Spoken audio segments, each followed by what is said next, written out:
El término involución no es sinónimo de retroceso. Involución es achicarse y deformarse. Retroceso es volver atrás en forma intacta para recomenzar de nuevo. La América española, nuestra nacionalidad, fue involucionada, achicada y deformada. De 4 grandes virreinatos y de una nacionalidad homogénea, el autóctono, el hijo del español y el mestizo, se formaron 21 países en una balcanización atroz. Y se extirpó la estirpe cultural y espiritual hispano-indiana o indio-española. Consecuencia, en el año 2011 somos, en toda América Española, un pedazo de tierra con un montón de gente arriba, desorientada, angustiada por la pobreza y la miseria, sin horizontes, sin voluntades. Pasamos de sujetos de la historia a objeto de la política y de los intereses ajenos. Como país no existimos. Tenemos que reconstruirnos. Y un ejemplo de esto lo dio el espectáculo del 25 de mayo en Buenos Aires. Una multitud de 2 millones de personas. Esa multitud en su semblante y en sus cantos exhibía 2 millones de personas que buscaban un país y no lo encontraban. Los planes de sojuzgamiento y de destrucción de la América Española son los planes británicos de 1711, de 1804 y del 14 de enero de 1809. Comenzaremos por el primero. En 1711 apareció en Londres una obra que llevaba por título Una propuesta para humillar a España. Autor escrito por una persona de gran distinción. Se encubría el nombre del autor porque habrá sido alguien muy importante, un mariscal, un ministro, un almirante, un miembro de la corte, cuyo nombre hubiera sido motivo de una guerra con España. ¿Qué dice el libro Una propuesta para humillar a España? ¿Cuál es la riqueza de la América Española? La minería. ¿Dónde está la minería? En Perú y Alto Perú, hoy Bolivia. ¿Qué tenemos que hacer para destruir la minería? Suprimirle el abastecimiento de carne vacuna, que es indispensable para reponer las energías que se gastan en el seno de las entrañas de los yacimientos minerales, y la yerba mate, que es el antídoto contra los gases que salen de las cuevas subterráneas de las minas. Sin carne y sin yerba mate, el trabajo de la minería en América Española será imposible y se habrá parado. ¿Dónde está la carne? En Buenos Aires y Montevideo. ¿Dónde está la yerba? En Asunción. Y dice el plan de 1711, tenemos que separar las 3 regiones en vista que fueran en el futuro 3 países distintos que se ignoran recíprocamente. Con eso, la producción minera de América Española, que es su riqueza y su potencial, se habrá parado. Porque la minería en la América Española permitía la producción de manufacturas y era el eje de su comercio internacional. Comercio que no se podía realizar por el Atlántico, porque en el Atlántico estaban los terroristas de mar, que eran los piratas. El comercio de España y la economía española era la economía del Océano Pacífico. El Océano Pacífico era el mar de España. controlado por 3 grandes bases navales: Monterrey, México; Callao, Perú; y Valdivia, Chile. A Callao, Perú, convergía toda la producción de artesanías que no se habían consumido para ser exportadas.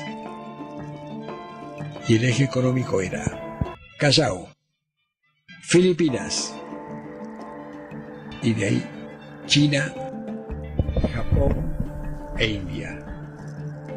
La mitad del movimiento de la economía mundial. Eso era el Imperio Español. Toda nuestra historia, todos sin excepción, han omitido el rol de España en el Pacífico. Y el rol de España en el Pacífico era muy fácil. ¿Por qué? Porque la moneda española era la onza castellana de plata. Y en Filipinas, Japón, China e India no regía el patrón oro, sino la moneda de plata. Entonces se realizaba el intercambio, estableciendo la diferencia de precios con tantos kilogramos de plata. Y la vinculación económica era ágil y fluida y abundante. Los beneficios que eso traía lo describe muy bien Alexander Humboldt en su obra Viaje de un naturalista alrededor del mundo, publicada en 1800. No he visto en el mundo mayor alegría y felicidad de vida que en las posesiones españolas en América. Es un canto a la vida. Es una esperanza de felicidad. Es el lugar donde viven las personas más dichosas del planeta. Eso es algo muy importante, porque destruye la autoridad de Humboldt la novela imaginaria de una antinomia entre autóctonos y españoles, entre criollos o hijos de mestizos y españoles. El deseo revolucionario no existía. Existieron enfrentamientos en los primeros tiempos de la conquista, pero después, durante 3 siglos, se cimienta una civilización hispano-indiana o indio-española que vive perfectamente y en una armonía absoluta. Los españoles tenían las ciudades, los indios tenían, los autóctonos tenían sus tierras y sus lugares de asentamiento. Cada cual vivía en el lugar que le correspondía. Se intercambiaban, se relacionaban, pero vivían en paz. No hubo los genocidios de los autóctonos que comenzaron después de la Guerra de Independencia. La Guerra de Independencia tuvo por objeto tomar las propiedades de los indios, tierras colectivas, tomar las propiedades de los criollos y volcar la tierra de América al mercado internacional de la División Internacional del Trabajo. Todos acá, a nadie le faltaba nada. La moneda era una moneda de circulación interna, la onza castellana de plata. Por eso, hay algo muy importante.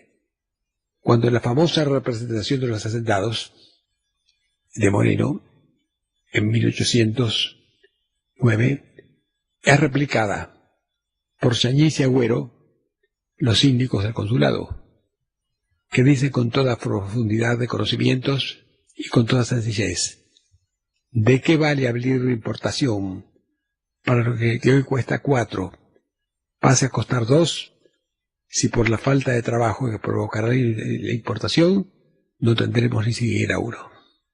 Un concepto elemental, simplísimo, que es la levadura de lo que ocurre hoy con la producción y la desocupación.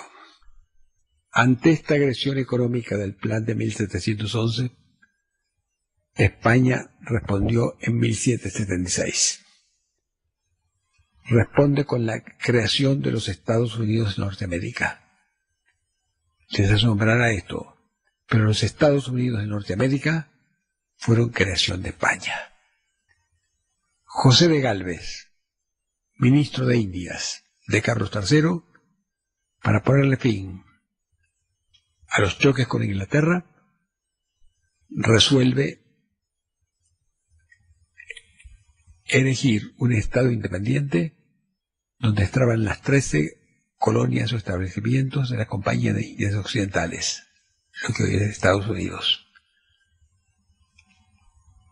Hay un reducto de genuinos norteamericanos, no angloamericanos, que piensan en un país.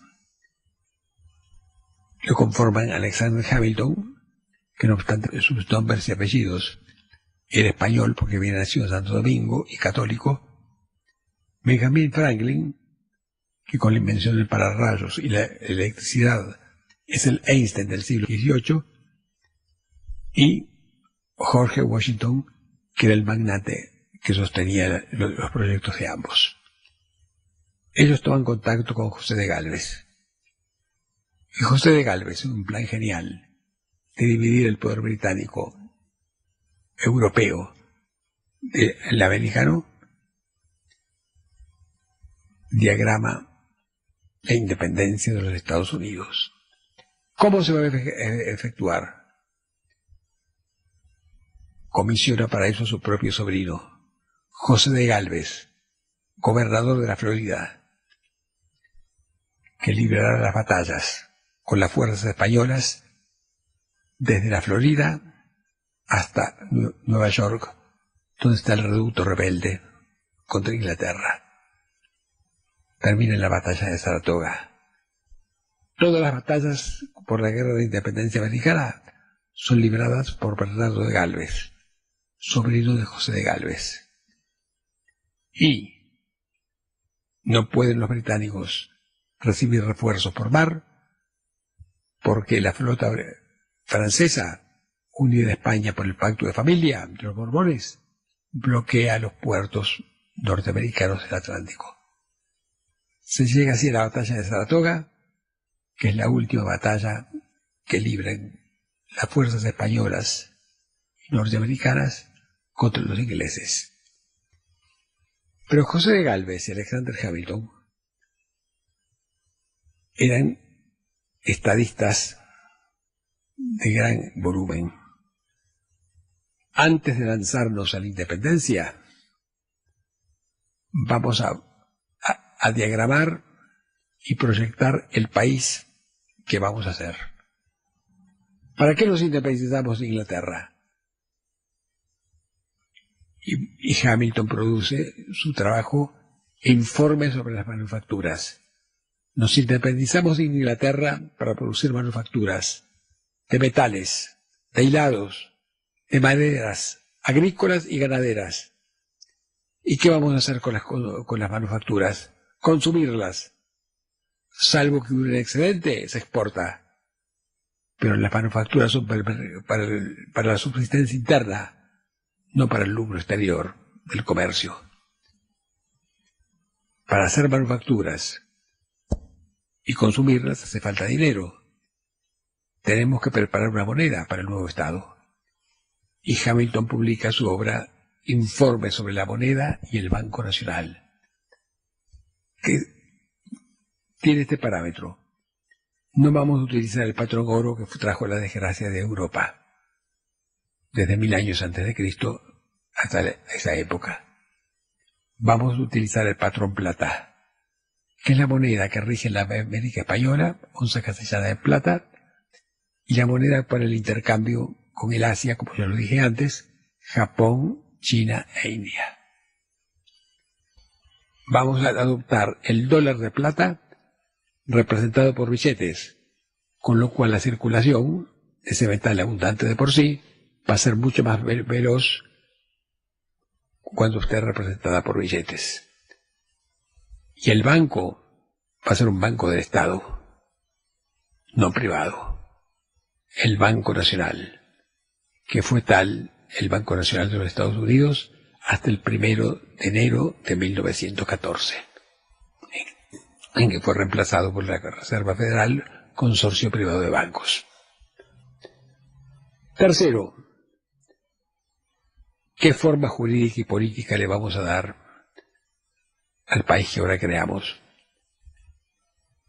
Y Hamilton publica su obra El Federalista. Cada estado se regirá por sus grandes tradiciones y sus costumbres ancestrales. Por eso, la legislación de fondo de los estados norteamericanos, algunos tienen la pena de muerte y otros no. Algunos tienen el divorcio y otros no. Se mantiene la gran tradición, se mantiene el derecho consuetudinario. Empero, el Estado federal, en materia económica y monetaria, y en materia de vinculaciones internacionales, política exterior, es un Estado unitivo, federal. Es un catalizador al cual deben sumarse todas las voluntades de los Estados miembros. Es un federalismo centrípeto, no centrífugo como el que después nos impusieron a nosotros. Planificado en los Estados Unidos y programados, comienza la acción de guerra.